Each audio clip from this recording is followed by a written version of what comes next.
Por más de una década, el mundo del fútbol fue un campo de batalla. Una guerra, se podría decir, por el trono del mejor de todos los tiempos. Y bueno, hoy vamos a contar la película de uno de sus protagonistas. La historia de un jugador que hizo que lo imposible pareciera cosa de todos los días. La crónica de un gladiador que no paró hasta conseguir el premio más grande de todos. O sea, estamos hablando del futbolista con más títulos de la historia. ¿Qué más se le podía pedir? ¿Qué le faltaba? Bueno, la respuesta era bastante obvia, ¿no? A esa vitrina, que es prácticamente infinita, le faltaba la joya, la más importante de todas, la que necesitaba para que ya nadie pudiera discutir si se sentaba en la misma mesa que Maradona o que Pelé. Ahí, justo ahí, estaba el gran conflicto de su carrera. Y de eso se trata esta historia, ¿no? De esa búsqueda, de esa casi obsesión por ganar la Copa del Mundo. Por fin, de una vez por todas, ponerle la tercera estrella a la camiseta de Argentina. Pero bueno, para entender cómo termina la película, siempre hay que volver al principio, ¿verdad? Y el principio de esta historia nos lleva al año 2000. A Barcelona llega un chico, un nene con problemas de crecimiento, pero con un talento que de verdad no tenía ninguna lógica. Y a partir de ahí, su ascenso fue meteórico. Todos conocemos la historia de ese primer contrato, ¿no? Firmado en una servilleta. Pero el verdadero punto de inflexión fue la llegada de Guardiola. Pep le dio la 10, lo puso de falso 9 y ¡boom! El resto es historia. Lideró una generación que, seamos sinceros, no se va a volver a repetir, con Xavi y con Iniesta, y los llevó a ganar algo impensado, el famoso sextete. Y si tenemos que buscar un momento, una foto de esa coronación, tiene que ser esa noche en Roma. ¿Se acuerdan? Contra el Manchester United de un jovencísimo Cristiano Ronaldo. Ese cabezazo, ¡qué locura! Parecía que se quedaba flotando en el aire. Con ese gol, no solo liquidó la final de la Champions, sino que básicamente le dijo al mundo, el rey ahora soy yo. Empezaba su dominio total. Y después de eso vino una época que marcó a toda una generación de fanáticos. La llegada de Mourinho al Real Madrid.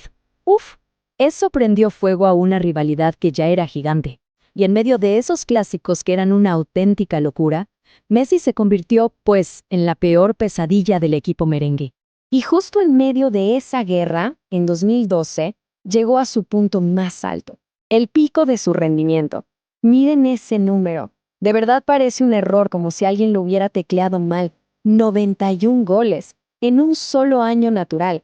O sea, es una cifra que no es de este planeta. Una demostración de un nivel sobrehumano, a nivel de clubes, claro. Pero aquí, justo aquí, es donde la película da un giro de 180 grados. Porque esta es una historia con dos caras. En Barcelona era un dios, lo ganaba absolutamente todo. Pero con la camiseta de Argentina, con Argentina la historia era otra. El destino le tenía guardado un camino lleno, pero lleno de espinas. Y aquí es donde empieza el calvario, el de la selección. Una historia que por años estuvo marcada por una presión brutal. Por las críticas, ¿no? De que no era el mismo que en el Barça. Un peso enorme que lo llevó probablemente al momento más duro de toda su carrera.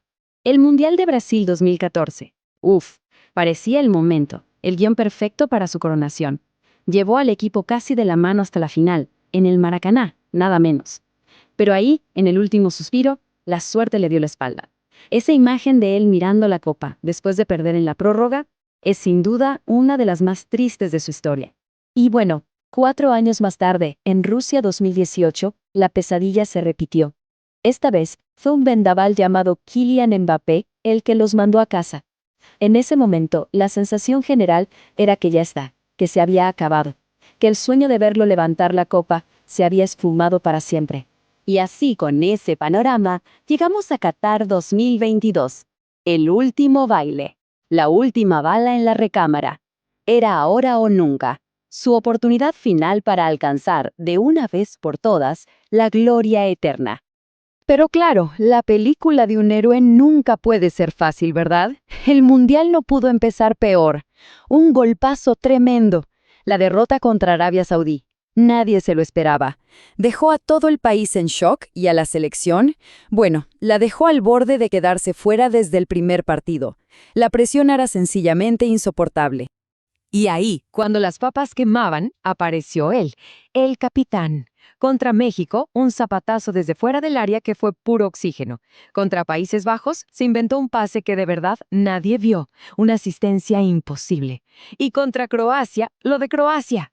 Con 35 años, se mandó la que para muchos es su mejor jugada en un mundial. Se puso el equipo al hombro, literalmente. Y en medio de toda esa tensión, vimos a otro Messi. Un Messi que no conocíamos. Esa famosa frase, el ¿qué miras, bobo?, puede parecer una anécdota, pero fue un momento clave. Fue la prueba de que el genio silencioso se había convertido en un líder.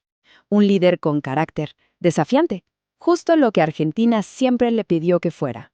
Y con ese nuevo Messi al frente, el escenario quedó listo para el gran final, el clímax de la película, la finalísima.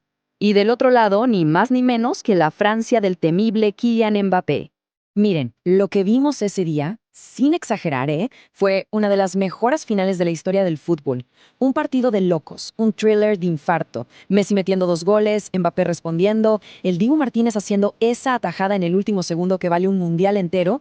Y al final, todo, pero todo se tuvo que decidir en la agonía de los penales. Y cuando entró el último penal, se acabó.